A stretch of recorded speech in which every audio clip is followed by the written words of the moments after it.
एक बार महर्षि अष्टावक्र महर्षि वदान्य की कन्या के रूप पर मोहित हो गए।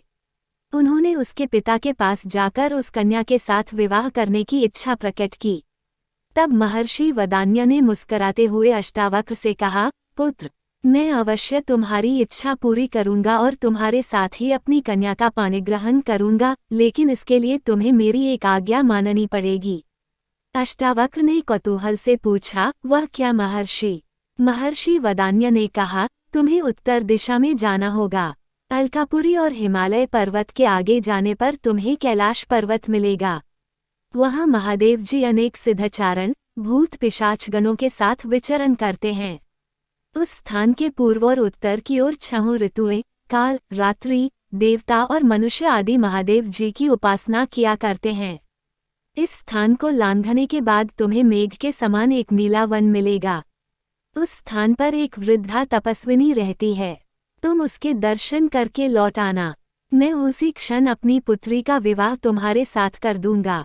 अष्टावक्र ने महर्षि वदान्य की बात स्वीकार कर ली और यात्रा के लिए चल पड़े। पहले तो वे हिमालय पर्वत पर पहुंचे और वहां धर्मदायिनी बाहुदा नदी के पवित्र जल में स्नान और देवताओं का तर्पण करके उसी पवित्र स्थान पर कुशासन बिछाकर विश्राम करने लगे। वहीं रात भर सुखपूर्वक सोए। वहीं प्रातःकाल अग्नि प्रज्वलित करके उन्होंने यज्ञ किया। वहीं पास में एक तालाब था जहां शिव पार्वती की मूर्ति थी। अष्टावक्र ने मूर्ति के दर्शन किए और फिर अपनी यात्रा पर चल दिए। चलते चलते वे कुबेर की नगरी में पहुंचे। उसी समय मणिभद्र के पुत्र रक्षक राक्षसगण के साथ उधर आए। ऋषि ने उन्हें देखकर कहा, हे भद्र, आप जाकर कुबेर को मेरे आने की सूचना दे दें। मणिभद्र ने कहा, महर्षि, आपके आने का समाचार तो भगवान कुबेर को पहले ही प्राप्त हो चुका है। वे स्वयं आपका समुचित सत्कार करने के लिए आ रहे हैं। कुबेर ने आकर महर्षि अष्टावक्र का स्वागत किया और उन्हें अपने भवन में ले गया। आमोद प्रमोद के कितने ही साधन ऋषि के चित्त को प्रसन्न करने के लिए जुटाए गए। गंधर्वों ने मधुर कंठ से गीत गाए, अप्सराएं नाची और चारों ओर तरह तरह के वाद्यों की ध्वनि से पूरा प्रासाद मस्ती से भर गया। तपस्वी अष्टावक्र इसी तरह के आमोद प्रमोद से घिरे हुए 1 वर्ष तक कुबेर के यहाँ रुके रहे। फिर उन्हें महर्षि वदान्य की आज्ञा की याद आई और उन्होंने कुबेर से चलने की आज्ञा मांगी। कुबेर ने और ठहरने का ऋषि से काफी आग्रह किया, लेकिन अष्टावक्र अपनी यात्रा पर चल पड़े। वे कैलाश, मंदर और सुमेरु आदि अनेक पर्वतों को लांघकर किरातरूपी महादेव के स्थान की प्रदक्षिणा करके उत्तर दिशा की ओर चल पड़े। कुछ ही आगे जाने पर एक सुंदर वन उन्हें दिखाई दिया। उस वन में एक दिव्य आश्रम था। उस आश्रम के पास अनेक रत्नों से विभूषित पर्वत, सुंदर तालाब और तरह तरह के सुंदर पदार्थ थे। देखने में वह कुबेर की नगरी से भी कहीं अधिक शोभायमान दिख पड़ता था। वहीं अनेक प्रकार के सोने और मणियों के पर्वत दिखाई देते थे, जिन पर सोने के विमान रखे हुए थे। मंदार के फूलों से अलंकृत मंदाकिनी कलकल निनाद करती हुई बह रही थी। चारों ओर मणियों की जगमगाहट से उस दिव्य वन की कल्पना श्री से ऊंची उठ जाती थी, लेकिन उसकी समता कहीं भी मस्तिष्क खोज नहीं पाता था। अष्टावक्र ये देखकर आश्चर्यचकित से खड़े थे। वे सोच रहे थे कि यहीं ठहरकर आनंद से विचरण करना चाहिए। इससे अधिक सुख और ऐश्वर्य और कहाँ मिल सकता है। अब वे अपने लिए एक उपयुक्त स्थान ढूंढने लगे और बढ़कर उन्होंने देखा कि यह तो एक पूरा नगर है। इस नगर के द्वार पर जाकर उन्होंने पुकार कर कहा, मैं अतिथि हूँ। इस नगर के प्राणी मेरा उचित स्वागत करें। उसी समय द्वार से 7 परम सुंदरी कन्याएं अतिथि के स्वागत के लिए निकल आईं। वे कन्याएं इतनी अधिक सुंदर थीं कि उन्हें देखकर अष्टावक्र ठगे से खड़े हो गए। जिसकी तरफ आंख उठाकर देखते उसे ही देखते रह जाते। इस तरह कुछ देर तक कामदेव ने ऋषि के अंतर में कोलाहल सा मचा दिया। वे कामावेश में आकर उन सुंदरियों की ओर देखने लगे, लेकिन फिर उन्होंने अपने तपोबल से अपने मन को वश में कर लिया। उन सुंदरियों ने कहा, आइए भगवन, पधारिए, हम आपका स्वागत करती हैं। महर्षि एक भव्य प्रासाद के अंदर चले गए। वहां उन्हें सामने ही एक वृद्धा बैठी मिली। वह स्वच्छ वस्त्र पहने थी और उसके शरीर पर अनेक तरह के आभूषण थे। महर्षि को देखते ही वह वृद्धा उठकर खड़ी हो गई और उनका समुचित स्वागत करके बैठ गई। महर्षि भी वहीं पास में बैठ गए। उन्होंने उन सुंदरी कन्याओं की तरफ बढ़कर कहा, हे कन्याओं, तुम में से जो बुद्धिमती और धैर्यवती हो वही यहाँ रहे, बाकी सब यहाँ से चली जाएं। एक को छोड़कर सभी कन्याएं वहाँ से चली गईं। वृद्धा वहीं बैठी रही। रात होने पर महर्षि के लिए एक स्वस्थ शैया की व्यवस्था कर दी गई। जब महर्षि सोने लगे तो उन्होंने उस वृद्धा से भी जाकर अपनी शैया पर सोने के लिए कहा। उनके कहने पर वृद्धा अपनी शैया पर जाकर लेट गई। रात्रि का एक ही प्रहर बीता होगा कि वृद्धा जाड़े का बहाना करती हुई कांपती हुई महर्षि की शैया पर आ लेटी। महर्षि अष्टावक्र ने आदर के साथ उसे लेट जाने दिया। थोड़ी देर बाद ही वह वृद्धा कामातुर होकर अष्टावक्र के शरीर का आलिंगन करने लगी। ये देखकर महर्षि काष्ठ के समान कठोर और निर्विकार पड़े रहे। अष्टावक्र को इस तरह अविचलित देखकर वृद्धा ने कहा, हे भगवान, पुरुष के शरीर का स्पर्श करने मात्र से ही स्त्री के अंग अंग में कामोदीपन हो उठता है।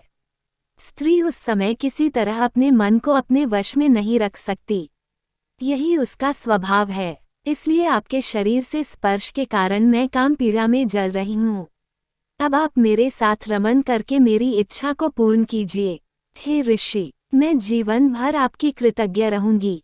यही आपकी तपस्या का अभीष्ट फल है। मेरी यह सारी संपत्ति आपकी ही है। आप यहीं मेरे पास रहिए। देखिए, हम यहाँ लौकिक और अलौकिक अनेक प्रकार के सुख भोगते हुए रहेंगे।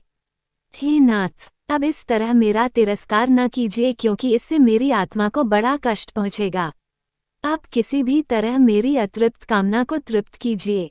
वृद्धा की प्रार्थना सुनकर अष्टावक्र बोले, हे देवी, मैं एक तपस्वी हूँ और बचपन से अभी तक पूर्ण रूप से ब्रह्मचारी रहा हूँ। किसी भी स्त्री का शरीर मैंने स्पर्श नहीं किया। धर्मशास्त्र में व्यभिचार की बड़ी निंदा की गई है, इसलिए किसी तरह का पाप करते हुए डरता हूँ। मेरा उद्देश्य तो विधिपूर्वक विवाह करके पुत्र उत्पन्न करना है और उसी हेतु मैं अपनी स्त्री के साथ संभोग करूंगा। इसके अतिरिक्त पराई स्त्री से विषय भोग करना पाप है। हे शुभे, तुम उसकी ओर मुझे प्रवृत्त न करो।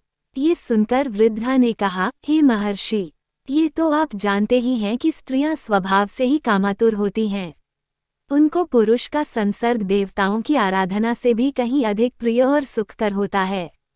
तुम पतिव्रता की बातें करते हो तो हे स्वामी, सच तो यह है कि हजारों स्त्रियों में कहीं एक पतिव्रता स्त्री दिखाई पड़ती है और सती तो लाखों में एक होती है।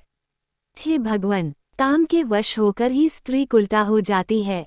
वृद्धा की बात सुनकर अष्टावक्र मन ही मन घबरा रहे थे, लेकिन फिर भी अपने को दृढ़ रखकर उन्होंने अविचलित भाव से उत्तर दिया, हे देवी, मनुष्य जिस विषय का स्वाद जानता है उसी के लिए उसकी तीव्र इच्छा होती है।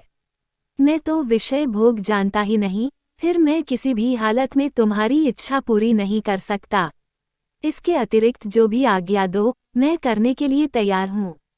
वृद्धा ने कहा, यह न कहे नाथ, आप यहाँ कुछ दिन ठहरिए, तब अपने आप ही आपको संभोग सुख का स्वाद मिल जाएगा। तब मैं और आप पूर्ण सुख के साथ रहा करेंगे। इस पर अष्टावक्र ने कहा, हे देवी, जब तक तुम कहोगी तब तक मैं यहाँ ठहर जाऊंगा, लेकिन मैं नहीं जानता किस तरह तुम्हारे काम आ पाऊंगा। ये कहने के पश्चात महर्षि अष्टावक्र उस वृद्धा के अंगों पर दृष्टि डालने लगे। वृद्धा भी कामातुर होकर आलिंगन के लिए उद्यत हुई, लेकिन किसी भी अंग को देखने से महर्षि अष्टावक्र के हृदय में कामासक्ति जागृत नहीं हुई। वे सोचने लगे कि यह वृद्धा इस तरह काम से पीड़ित क्यों है। तभी उनके हृदय में संशय जागा कि हो सकता है कि यह कुछ समय पूर्व इस प्रासाद की अधिष्ठात्री देवी कोई युवती हो और किसी शाप के कारण इस तरह कुरूप वृद्धा हो गई हो। ये संशय पैदा होते ही उन्होंने उसकी कुरूपता और वृद्धावस्था का कारण पूछना चाहा, लेकिन सीधे ही वृद्धा से प्रश्न करने की उनकी हिम्मत नहीं पड़ी। एक दिन बीत गया। संध्या होने पर वृद्धा ने आकर कहा, हे महर्षि, वह देखिए, सूर्य अस्त हो रहा है। अब आपकी क्या आज्ञा है? अष्टावक्र ने कहा, हे शुभे, जाओ, स्नान करने के लिए जल ले आओ। स्नान करके मैं संध्या वंदन करूंगा। वृद्धा जाकर जल ले आई और उसके साथ सुगंधित तेल और वस्त्र भी लेती आई। महर्षि से आज्ञा लेकर वह उनके शरीर में तेल मर्दन करने लगी और फिर अपने हाथों से ही उनके शरीर को मलकर उनको स्नान कराने लगी। महर्षि बड़े आनंद से स्नान करते रहे। स्नान करते करते सारी रात बीत गई। प्रातःकाल जब सूर्य की किरणें स्नानागार में आने लगी तो ये चौंक पड़े और इसे कोई माया समझकर वृद्धा से कहने लगे, शुभे, क्या भोर हो गई, या ये किसी तरह का छल है? वृद्धा ने कहा, भगवान, वास्तव में भोर हो गई। देखिए, सूर्य भगवान प्राची में निकल आए हैं। महर्षि स्नान कर चुके। इसके बाद वृद्धा ने पूछा, अब मैं क्या करूं?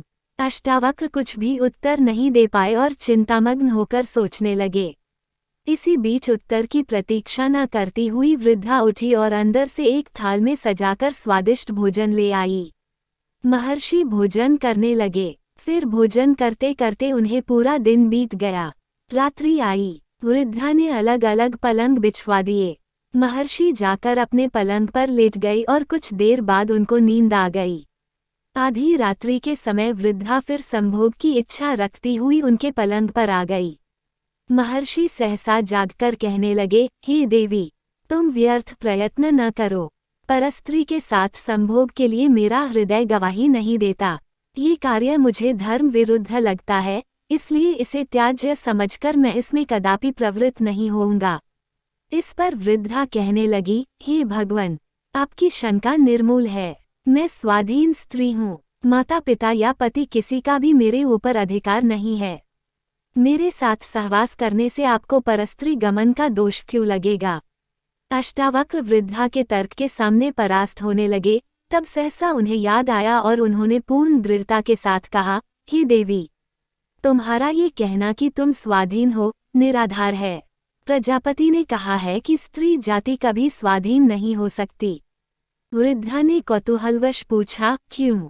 अष्टावक्र ने कहा, हे शुभे, प्रजापति ने कहा है कि लोक में कोई भी स्त्री स्वाधीन नहीं है। बाल्यावस्था में पिता, यौवनावस्था में पति और वृद्धावस्था में पुत्र स्त्रियों की रक्षा करते हैं, इसलिए वे इन्हीं के अधीन रहती हैं। फिर बताओ, तुम किस प्रकार स्वतंत्र हो?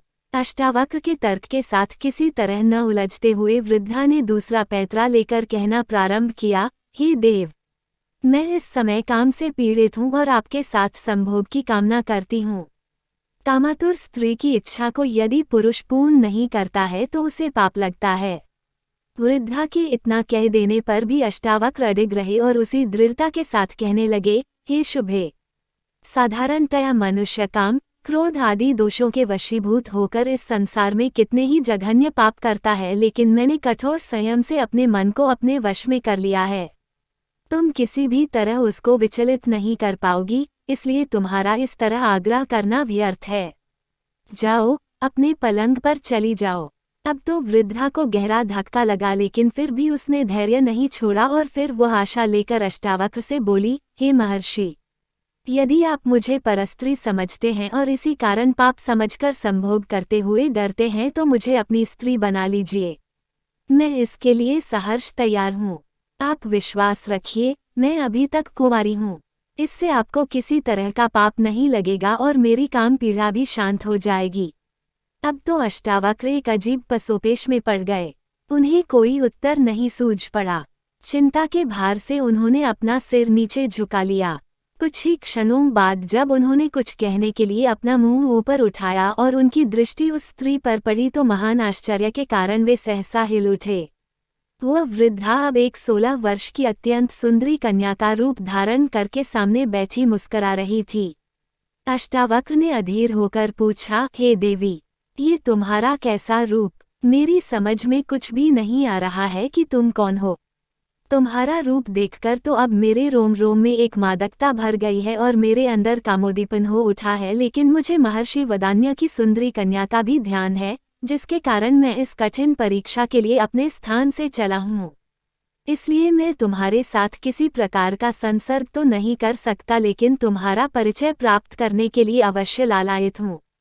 बताओ कल्याणी, तुम कौन हो? उस कन्या ने मुस्कराते हुए कहा, हे महर्षि अष्टावक्र, स्वर्ग, मृत्यु आदि सभी लोकों के स्त्री पुरुषों में विषय वासना पाई जाती है। मैं परस्त्री गमन के लिए आपके मन को विचलित करके आपकी परीक्षा ले रही थी, लेकिन अपने कठोर संयम के कारण आपने धर्म की मर्यादा को नहीं छोड़ा। इसलिए मेरा विश्वास है कि जीवन में आप कभी किसी प्रकार का कष्ट नहीं भोगेंगे। मैं उत्तर दिशा हूँ। स्त्रियों के चपल स्वभाव का प्रदर्शन करने के लिए ही मैंने ये वृद्धा का रूप रखा था। इससे आप ये जान लीजिए, भगवान की इस संसार में वृद्धावस्था को प्राप्त स्त्री पुरुषों को भी काम सताता है। मुझे प्रसन्नता है कि आपने स्त्री की कितनी भी चंचलता देखकर अपने ब्रह्मचर्य व्रत को नहीं छोड़ा, इसलिए ब्रह्मा और इंद्र आदि देवता आप पर अत्यंत प्रसन्न हैं। जिस काम के लिए महात्मा वदान्य ने आपको यहाँ भेजा है वह अवश्य पूरा होगा। महर्षि की कन्या से आपका अवश्य विवाह होगा और वह कन्या पुत्रवती भी होगी। अष्टावक्र यह सुनकर अत्यंत प्रसन्न हुए और उस देवी से चलने की आज्ञा मांगने लगे।